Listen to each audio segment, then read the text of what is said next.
Eu espero que esteja tudo bem com você. Hoje eu vou avaliar o Bitcoin, porém pareado ao real brasileiro, né? Algumas diferenças podem haver, tais como profundidade, né? Algum nível que não foi violado ainda, mas no geral é bem parecido, perfeito? Então, temos esta movimentação aqui no H1, que a gente considera como uma movimentação impulsiva. Inclusive, já existia essa análise aqui, onde estávamos projetando aí deveria haver uma correção do tipo ABC, né?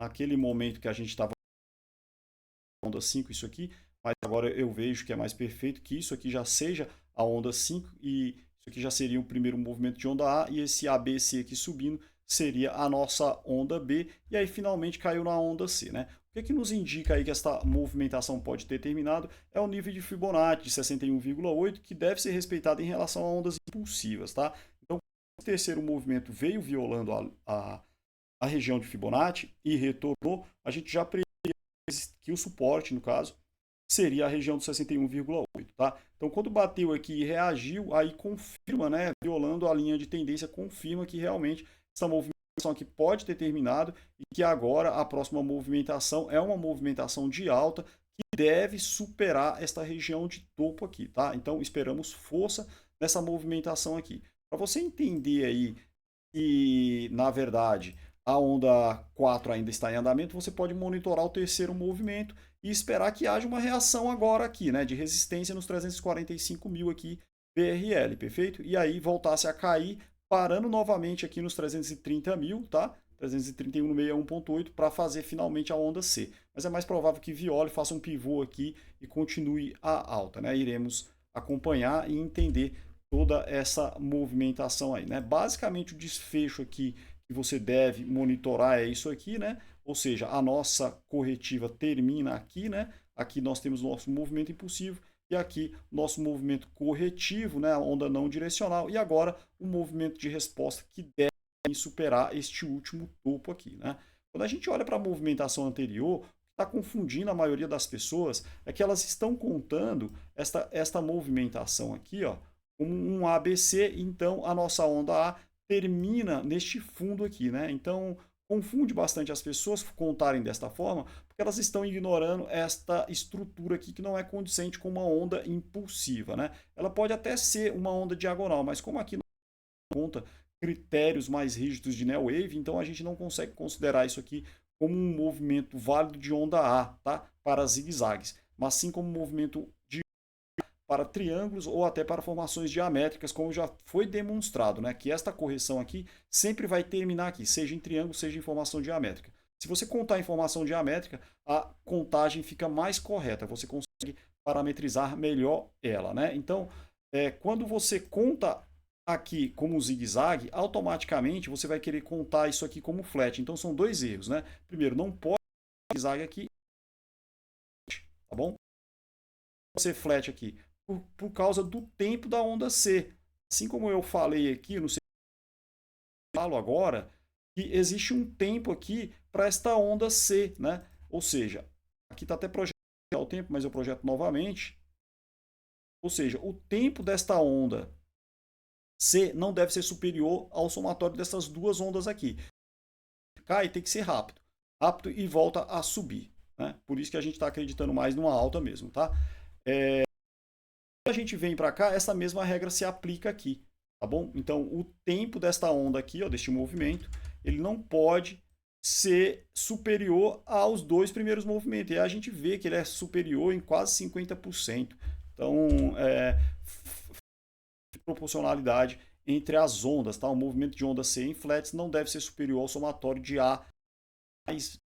Beleza, pessoal? Então, o que eu tinha para dizer aqui de muito seria esses dois aspectos aí para vocês poderem entender a análise de vocês aí, pois eu percebi que a maioria desse mesmo viés, né, a maioria aí está acreditando que vai haver uma oportunidade de compra mais abaixo. Pode acontecer, tá? Depois que a nossa onda B aqui terminar, ou seja, todo esse movimento aqui é a onda A e está subindo na movimentação de onda B, né? Já estamos nessa onda C da onda B e após isso aí haveria sim a queda, tá bom? Teria sim uma queda aí. Mas aí, dependendo do tamanho desta onda C aí, a gente vai entender também o tamanho da onda C, ou seja, quando terminar, a gente traça uma fibra no movimento total e vai entender, vai buscar pelas regiões ali do 61,8 até 80%, dependendo do tamanho da onda B, até a violação deste fundo aqui, perfeito? Bem, agora eu vou mostrar o diário para vocês entenderem por que a gente está contando corretiva aí, né? Sendo que era esperado uma movimentação mais profunda, pois quando a gente olha para o diário aqui, não sei se vocês lembram, quem acompanhou as análises anteriores aí no USD, a gente conta isso aqui como onda impulsiva, né? Pois temos uma onda impulsiva aqui, né? 1, 2, 3, 4, 5, temos ter uma correção em relação a tudo, né? Mas aí a gente percebe que a correção não está sendo em relação a tudo. Ainda pode acontecer? Sim, ainda pode acontecer. Mas como que a gente vai confirmar? Um movimento brusco perdendo a linha de tendência. Assim como foi falado que aqui a gente esperaria uma quebra da linha de tendência aqui para entender a movimentação este quinto determinado, da mesma forma esperamos aqui num grau maior, perfeito? Então aqui confirmou, esta onda terminou. Mas ela só está corrigindo por enquanto em relação a ela mesma. Ela não está corrigindo ainda em relação ao movimento. Então, se ela está corrigindo em relação só a ela mesma, isso pode indicar que ainda há alta, né? Por enquanto, estamos falando de corretivas aqui, tá, pessoal? Aqui, ó, falando aqui é corretiva. A, B, C, né? Então, é corretiva ainda, né? Então, pode subir, pode cair agressivamente, tá? Inclusive, não precisa violar esse topo aqui. Só precisa violar este daqui para confirmar o nosso zigue-zague aqui, né? Então, violou esse topo aqui, confirmou o zigue-zague. Começamos a olhar para o tempo daquela impulsiva que eu mostrei para vocês. O tempo dessa onda deve ser pelo menos superior a ela, tá? E aí, quando a gente olha para esse tipo de questão aqui, né? Poxa, mas se a gente tinha uma impulsiva, por que ela não está corrigindo em relação a ela mesma? Pode ser porque ela não está completa ainda. Por mais que haja 5 movimentos, a resposta pode estar em relação à nossa corretiva. Ela pode ter sido contada errada. E aí, observando hoje aqui, eu estava vendo aqui que, na verdade, né, tem essa onda impulsiva aqui e após ela pode ser um triângulo, né? Ou seja, tudo isso aqui é uma onda A, C, D, E. Então, um triângulo em contração. Então, tudo que a gente estava pensando como onda 1 e 2 pode ser a nossa onda D e E, tá? E, na verdade, a movimentação começava a partir daqui. É mesmo que havia uma discrepância entre o tamanho dessa onda aqui, a proporção dela em relação a essa daqui, estava com uma proporção de preço maior. E eu confiava dessa movimentação aí, né? Não sei se cheguei a falar em algum, né? Mas se não falei, falo agora.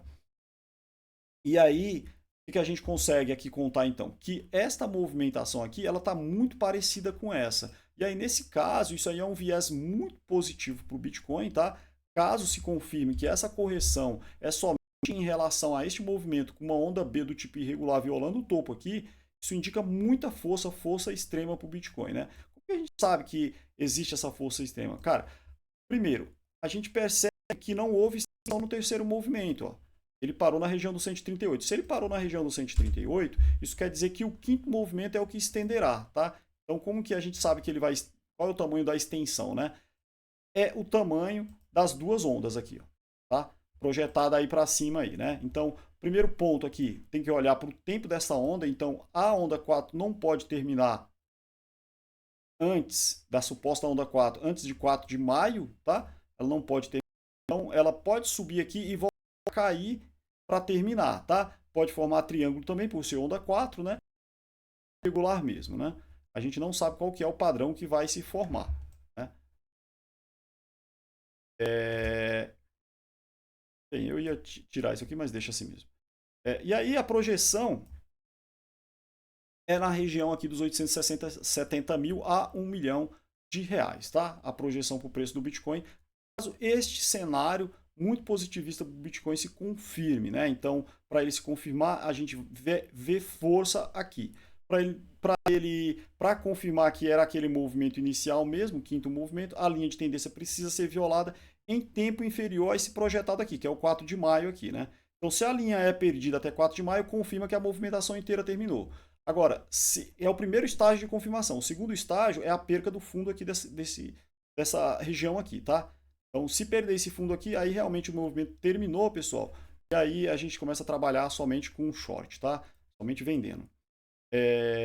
Agora, se manter aqui nesta região, aí a gente consegue projetar. A partir do fundo da onda 4 aqui é projetado, tá? Eu estou projetando aqui de uma região qualquer que eu peguei aqui, mas a onda essa suposta onda 4, ela pode terminar nos 350 mil. Então, se ela termina nos 350 mil, vai até 1 milhão lá. Por isso que eu estou falando que o alvo a gente não sabe ainda. Pode ser de 800 a 1 milhão, tá bom? Caso essa análise se confirme uma vez, beleza? Então, no diário é mais ou menos isso aí que eu tinha para falar. Quando a gente vem para o semanal, o que é muito interessante observar aqui no PABRL é que o topo histórico ele ainda não foi atingido, né? Ele não foi atingido assim como foi lá no PA-USD. Então, ele resistiu, aliás, aqui na região dos 370 mil e o topo histórico foi na região dos 380. Outro ponto interessante também é que aqui no BRL a gente consegue contar tudo isso aqui como uma onda flat. Ó.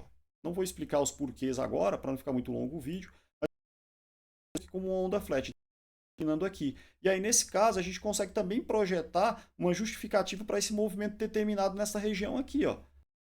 Então, se há uma agressividade, tem que ficar muito esperto, porque pode uma onda de baixa em relação a tudo isso aqui, tá, pessoal? Aí aqui subiu numa onda A, B, C, onda X, mais um A, B, C, tá? Para cair, né, e formar uma dupla combinação aqui como onda B. Maior complexidade do que esta daqui, né?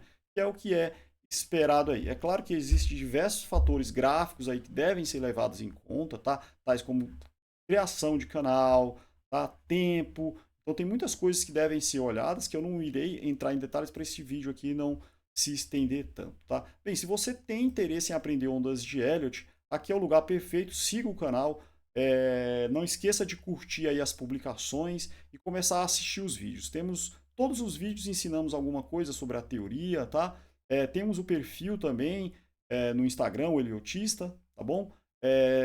Eu vou deixar um link aí também com os cursos. Tem um curso básico, a base das ondas de Elliott, e tem também um curso mais especializado, que é o princípio da onda, onde a gente vai desde o clássico, passa por Robert Pritch, né, mostrando o Elliott ortodoxo, e chega no Glenn Lilly ali, esse Elliott mais Neo Wave, né, que é o Elliott mais parametrizado, com lógica e com confirmações temporais, confirmações com linhas de tendências, assim como essas validações que eu acabei de mostrar para vocês. Agora, se você não sabe qual que é a tua necessidade, você me chama que eu presto uma consultoria grátis aí para a gente entender a tua necessidade com ondas de Elliott aí e te direcionar para o melhor treinamento ou até mesmo fazer uma mentoria aí para você pegar aquilo que vai agregar no teu operacional, vai agregar nos teus negócios aí, beleza? Muito obrigado, fica com Deus, valeu!